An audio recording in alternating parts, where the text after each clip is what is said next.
Good afternoon बच्चों, this is Amit sir from concept and clarity. और अभी हम यहाँ पर जो क्लास कर रहे हैं वो हम कर रहे हैं 11th क्लास अकाउंटेंसी। बहुत ज़्यादा वीडियोस नहीं हुए हमारे जनरल एंट्रीज़ के बच्चों, तो अब मैं कोशिश करूँगा कि मैं ज़्यादा से ज़्यादा वीडियोस आपको भेजूँ जिससे कि जो जनरल एंट्री है उस पर आपकी कमांड बहुत बेहतर तरीके से हो पाए। फाइन, अब ना मैं आपको एक चीज़ बताता हूँ। आज का जो वीडियो है ना उसको तैयार करने में यू बिलीव मी मुझे थोड़ा सा टाइम लगा सोचने के लिए। रीज़न भी कि जो मैं आपको समझाना चाहता हूँ ये बुक्स के अंदर नहीं है, ये सारा की सारा मेरी अपनी एक अंडरस्टैंडिंग है जर्नल एंट्रीज के साथ और इस टॉपिक के साथ। तो यहाँ पर अब देखते हैं मैं इसको कैसे समझा पाता हूँ और आप इसको कैसे समझ पाते हो।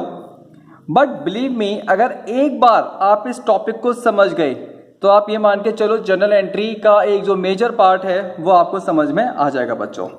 तो इस टॉपिक की शुरुआत कैसे है बेटा, हमारे पास जो ट्रांजैक्शंस होते हैं बच्चों वो दो तरीके के होते हैं हमारे पास। एक होता है आपके पास कैश ट्रांजैक्शंस और एक होता है आपके पास क्रेडिट ट्रांजैक्शंस, या इसको हम बोल सकते हैं नॉन कैश ट्रांजैक्शन। लेकिन मैंने क्रेडिट ट्रांजैक्शन सिर्फ और सिर्फ इसलिए लिखा है बच्चों क्योंकि जो चीज़ मैं समझाना चाहता हूँ वो मैं आपको क्लियरली समझा पाऊँ। कैश ट्रांजैक्शन वो ट्रांजैक्शन होता है जिसके अंदर या तो पैसा आएगा या पैसा जाएगा, दो चीज़ें ज़रूर होंगी, या तो कैश का इनफ्लो होगा या कैश का आउटफ्लो होगा। हमने अभी तक जितने भी ट्रांजैक्शन किए हैं एग्जाम्पल्स के अंदर वो सारे के सारे जो टॉपिक हैं वो कैश ट्रांजैक्शंस के हैं बेटा। अब बात करते हैं क्रेडिट ट्रांजैक्शंस क्या होते हैं।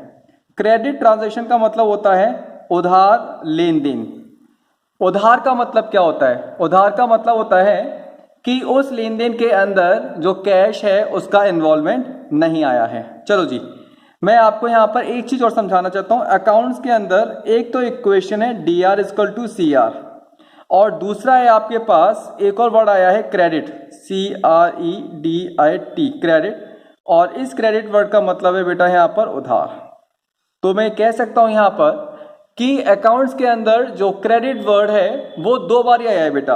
एक तो आया है DR इक्वल टू CR के लिए क्रेडिट वर्ड और एक आया है क्रेडिट वर्ड उधार के कंसर्न में। ठीक है, डेबिट वर्ड सिर्फ और सिर्फ एक बार ही आया है, डेबिट इक्वल टू क्रेडिट बेटा यहां पर। तो हमारे पास दो तरीके के ट्रांजेक्शन हैं। एक तो ट्रांजेक्शन है कैश ट्रांजेक्शन जिसके अंदर जो कैश है उसका लेन देन होता है, और दूसरा जो ट्रांजेक्शन है वो उधार का लेन देन है बेटा। अब दूसरी बात ये आती है कैसे पता लगता है कि कोई भी ट्रांजैक्शन क्रेडिट ट्रांजैक्शन है या नहीं है। कैसे पता लगेगा बेटा आपको कि कोई भी जो ट्रांजैक्शन है वो क्रेडिट ट्रांजैक्शन है या नहीं है, कैसे पता लगेगा बेटा आपको? तो बड़ा सिंपल सा तरीका है, ध्यान रखना मैं क्या बोल रहा हूं यहां पर। If there is a name of a person, मतलब किसी भी इंसान का नाम वाइल परचेजिंग गुड्स और सेलिंग गुड्स, तो it is a credit transaction. बड़ी सिंपल सी बात है। मैं इसको सिंपल भाषा में पता है कैसे समझाता हूं। स्टॉक या फिर माल खरीदते समय किसी भी इंसान का नाम आता है या फिर माल बेचते समय किसी भी इंसान का नाम आता है तो हम उसको बोलते हैं कि वो हो गया जी आपका क्रेडिट ट्रांजैक्शन। बड़ी सिंपल सी बात है। अब बात यह आती है कि किसी भी इंसान का नाम हमारी बुक्स में क्यों आता है, अब इसके लिए आप एक छोटी सी चीज समझना बेटा, यहाँ पर ये मैं आपको यहाँ समझाता हूँ। ये छोटी सी जो चीज है ये मैं आपको इस छोटे से बॉक्स में समझाऊंगा यहाँ पर आपको। ठीक है जी, ये मेरे पास ना एक ये मेरा शोरूम है बेटा, ये मेरा शोरूम है। शोरूम क्या है? स्वीट्स की शॉप है, स्वीट की शॉप है बेटा मेरे पास। यहां पर समझना ध्यान से, स्वीट शॉप। ये ना यहाँ पे मॉर्निंग में सुबह सुबह लोग नाश्ता करने आए हैं। यहाँ पर ये भाई साहब है, इन्होंने सुबह 100 रुपये का नाश्ता करा, इन्होंने 100 रुपये दुकान को दे दिए, स्वीट शॉप को दे दिए। तो आप मुझे बताओ क्या ये स्वीट शॉप है, ये इससे नाम पूछे कि इसका कि भाई साहब आपका नाम क्या है? यहाँ पर इन भाई साहब ने नाश्ता करा या मिठाई खरीदी 500 रुपये की बेटा। कितने की? 500 रुपये की। और इन्होंने 500 रुपये का पेमेंट कर दिया यहाँ पर। तो क्या ये स्वीट शॉप है? ये पूछेगी यहाँ पर कि ना भाई साहब आपका नाम क्या है, कहाँ रहते हो, नहीं पूछेगी, बिल्कुल भी नहीं पूछेगी। यहाँ पर एक बंदा है, ये बंदा है बेटा, यहाँ पर ये बंदा है, इसका नाम है राम, इसका नाम है राम बेटा। यहाँ पर राम ने परचेज की है, स्वीट्स परचेज की है, मान लेते हैं 2000 रुपये की, 2000 रुपये की, और इसने नॉट पेड, और इसने अभी तक 2000 रुपये का पेमेंट नहीं किया है बेटा। तो अब आप मुझे जरा सा सोच के बताओ, ये जो स्वीट शॉप है वो इसका नाम पूछेगी कि नहीं पूछेगी? भाई साहब आप कौन हो, भाई साहब आप क्या रहते कहाँ पर हो, आपका रेफरेंस क्या है, ठीक है कि नहीं? तो इसको हम बोलते हैं क्रेडिट ट्रांजैक्शन। अच्छा, ऐसा नहीं है कि यहाँ पे जो राम है ये इस दुकान पर गया और दुकान वाले ने इसको 2000 रुपये का माल दे दिया और ये अपने घर लेकर के आ गया ये बोल करके कि मैं आपको 1 हफ्ते बाद पेमेंट कर जाऊंगा। नहीं, ऐसा नहीं है बच्चों। यहाँ पर पता होगा क्या, यहाँ पर ये जो राम है ये दुकानदार को पहले से जानता होगा। ये दुकानदार को बोलेगा कि भैया देखो मेरे पास ना आज पैसे नहीं है, मैं आपको 1 हफ्ते बाद 2000 रुपये दे जाऊंगा। और ये जो स्वीट शॉप है, ये इसका जो ओनर है, ये इसका जो ओनर है, ऐसा नहीं है कि इसको ना राम पे भरोसा नहीं है कि ये फ्यूचर में पेमेंट नहीं करेगा। इसको पूरा भरोसा है, 101% भरोसा है कि ये जो मिस्टर राम है ये फ्यूचर में मुझे पेमेंट कर जाएंगे, बिल्कुल पूरा भरोसा है।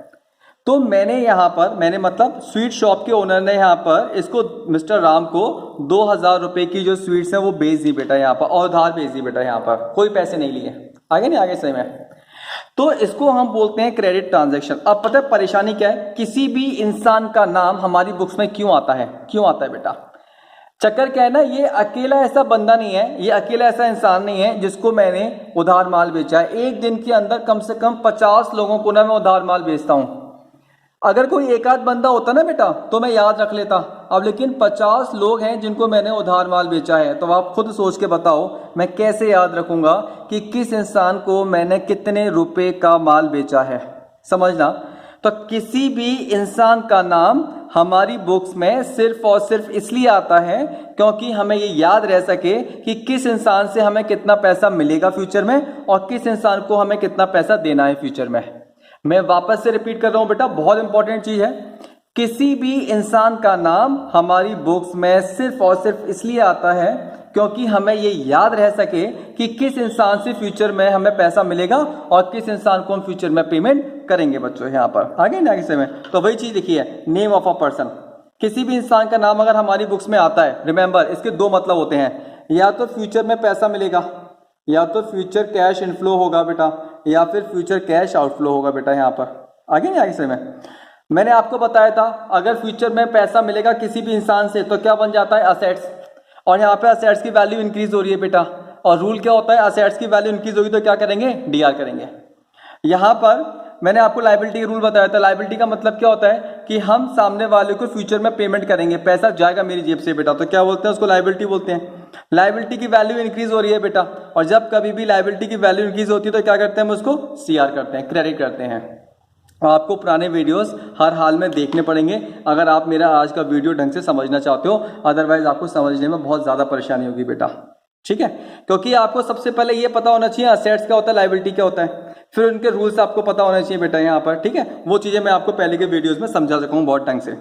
अच्छा, अब इसके बाद बहुत ही इंपॉर्टेंट चीज़ है एक और, कैसे पता लगेगा कि कोई भी पर्सन असेट्स है या लायबिलिटी है, कैसे पता लगेगा? हमेशा फ्यूचर में पैसा मिलेगा तो असेट्स है और पैसा देना पड़ेगा तो लायबिलिटी है। हाँ जी, बिल्कुल सही बात है। अगर मैंने मान लेते हैं एक इंसान आपके सामने मैंने रख दिया यहाँ पर, ये मैंने रख दिया, आगे नहीं आगे सही में, ये इंसान मैंने आपके सामने रख दिया बेटा यहाँ पर, और इसका नाम है यहाँ पर मिस्टर एक्स। अब आपको ये बताना है कि ये असेट्स है कि लायबिलिटी है। अब आपको यहाँ पर ये बताना है कि जो मिस्टर एक्स है ये मेरी असेट्स है या फिर ये मेरी क्या बेटा यहाँ पर लायबिलिटी है, आपको ना ये बताना है यहाँ पर, ठीक है। तो ये कैसे पता लगेगा, चलिए जी ये भी पता लगाते हैं बेटा हम बहुत ही इंटरेस्टिंग तरीके से। ये रहा जी, थोड़े से मैंने नोट्स बनाए हैं, थ्योरी बनाई है, ध्यान रखिएगा, बड़ा मजेदार है, बड़ा इंटरेस्टिंग है, समझ में आएगा। We need to find the status of that person. मैंने एक वर्ड यूज किया है बेटा, क्या वर्ड यूज किया मैंने, स्टेटस। स्टेटस, अब ये स्टेटस का मतलब क्या होता है, ये स्टेटस का मतलब क्या होता है बेटा हमारे पास ना यहाँ पर, तो आप समझना है यहां पर स्टेटस।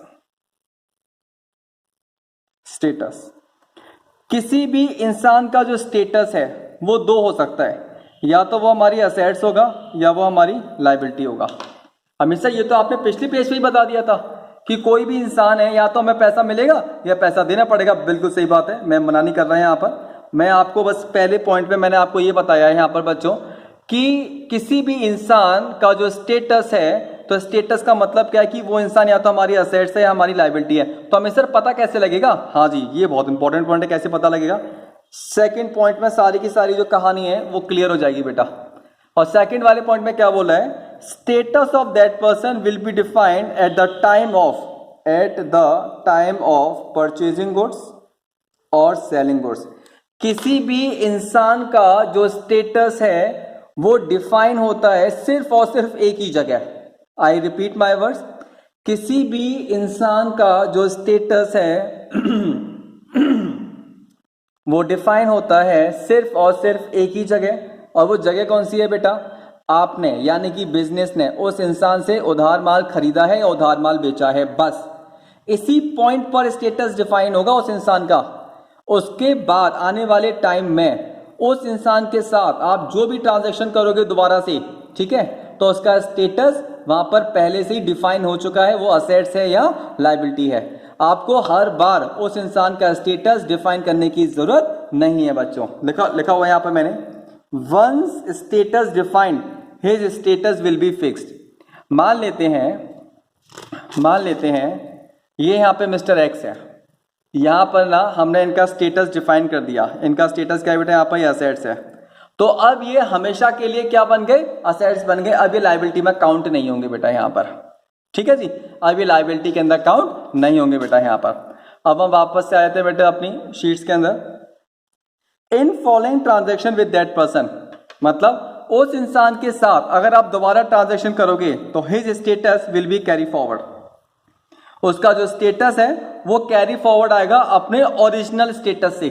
और ओरिजिनल स्टेटस कहां पता लगता है बेटा? उसका ओरिजिनल स्टेटस सिर्फ और सिर्फ एक ही जगह पता लगता है कि आपने यानी कि बिजनेस ने उस इंसान से उधार माल खरीदा है या उधार माल बेचा है।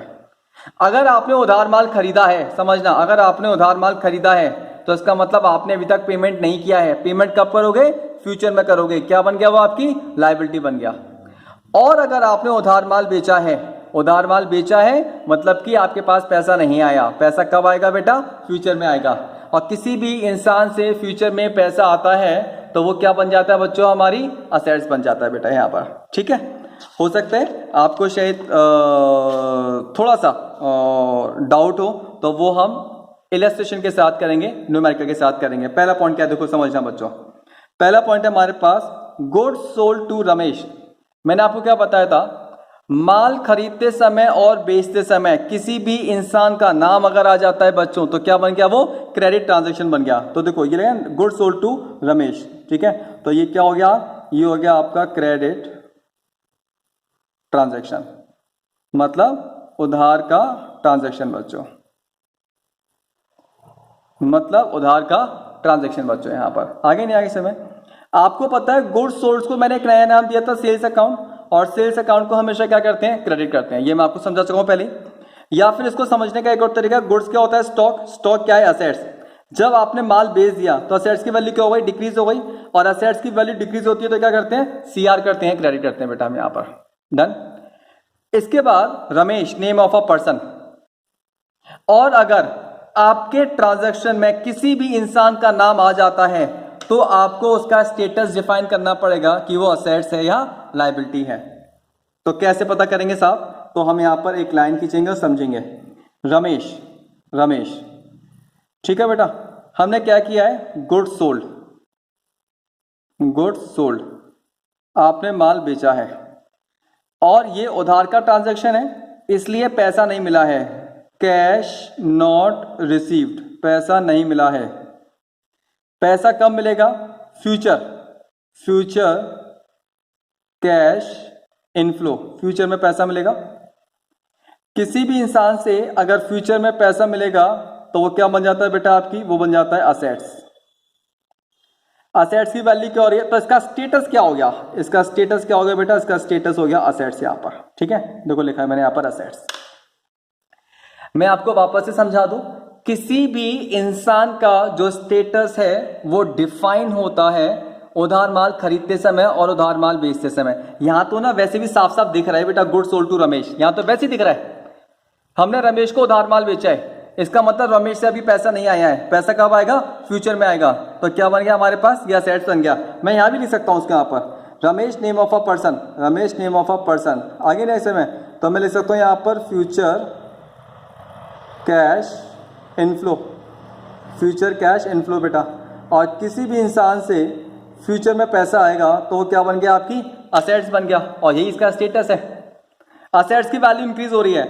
आप बोलोगे हमेशा कैसे इंक्रीज हो रही है, तो समझना, मैंने आज से 2 हफ्ते पहले रमेश को 15,000 रुपए का उधार माल बेचा था। इसका मतलब 2 हफ्ते पहले मुझे रमेश से टोटल कितने पैसे चाहिए थे, 15,000।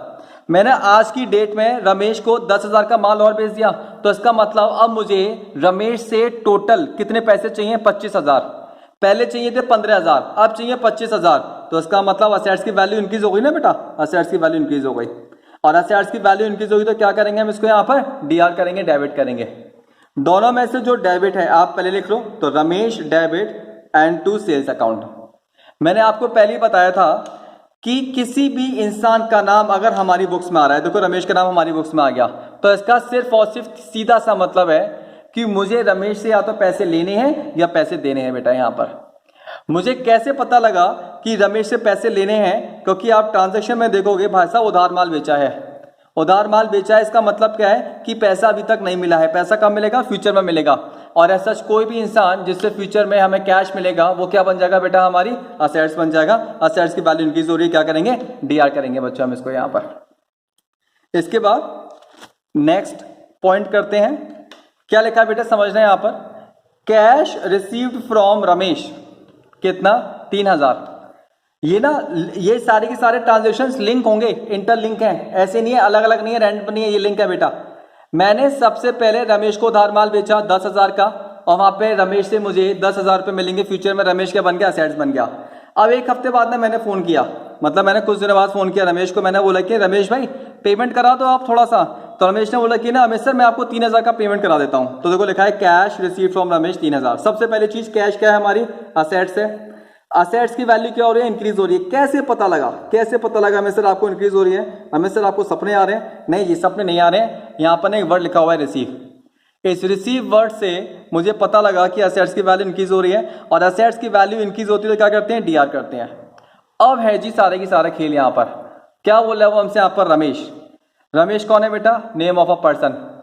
अब हमें इसका स्टेटस पता करना है, इसका स्टेटस पता करना है। और याद रखना किसी भी इंसान का जो स्टेटस है वो सिर्फ और सिर्फ एक ही जगह पता हो सकता है। क्या पता हो सकता है कि आपने, मतलब बिजनेस ने, आपको पता करना है कि बिजनेस ने रमेश को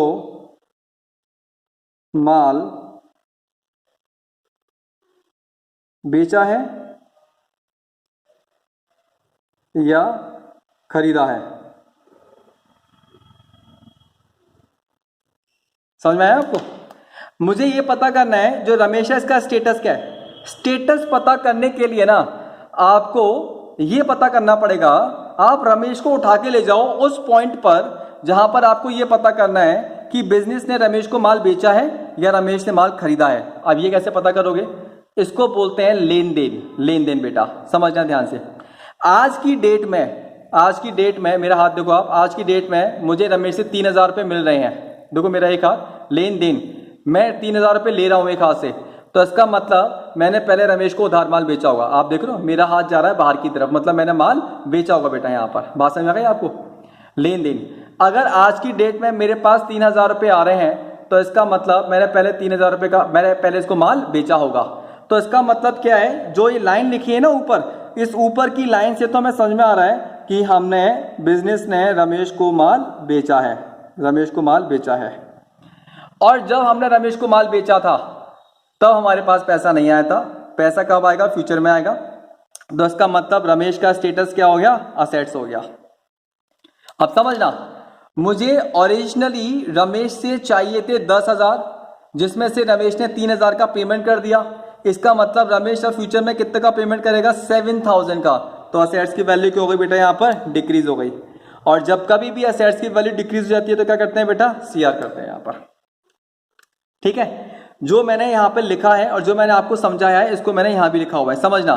status will be defined at the time of purchasing goods and selling goods. वो ये बता रहा है कि किसी भी इंसान का जो स्टेटस है वो सिर्फ और सिर्फ एक ही जगह अमित सर हमने कैश रिसीव किया है रमेश से, तो यहां पे इसका स्टेटस डिफाइन नहीं कर सकते ना? बिल्कुल नहीं। किसी भी इंसान का जो स्टेटस है वो डिफाइन होगा सिर्फ और सिर्फ माल खरीदते समय और बेचते समय। ठीक है जी।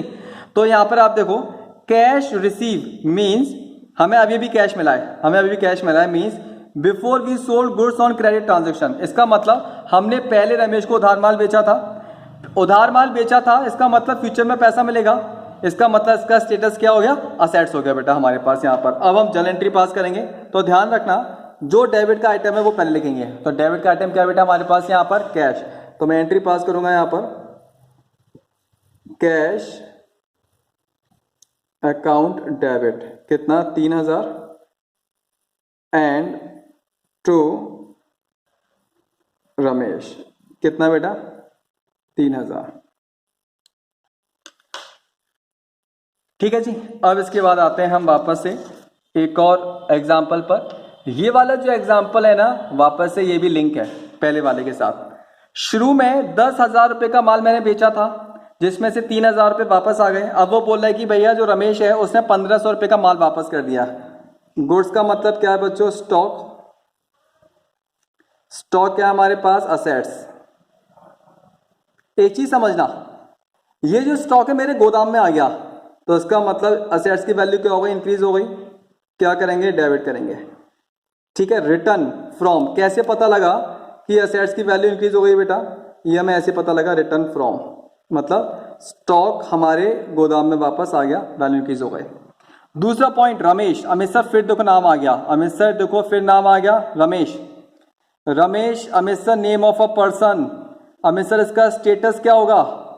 अमित सर इसका स्टेटस क्या होगा? तो वही कैसे पता करेंगे? बड़ा आसान तरीका है, याद रखना। लेन देन। कैसे? मेरे पास स्टॉक वापस आया, लेन देन। मेरे पास स्टॉक वापस आया एक हाथ से, ठीक है। तो इसका मतलब पहले मैंने इसको माल बेचा होगा। आगे नहीं आगे समझ में? पहले मैंने, आप एक चीज समझो ना, मेरे पास 1,500 रुपए का माल वापस आया, तो इसका मतलब ये है माल तो तभी वापस आएगा ना बेटा जब मैंने पहले माल इसको बेचा होगा, सेल करा होगा। तो इसका मतलब यहाँ पर इसका जो स्टेटस है वो क्या है बेटा? यहाँ पर असेट्स है। और फिर मैं वापस से बता दूं, आपको रमेश का स्टेटस पता करना है तो आप ये पता करो कि बिजनेस ने रमेश को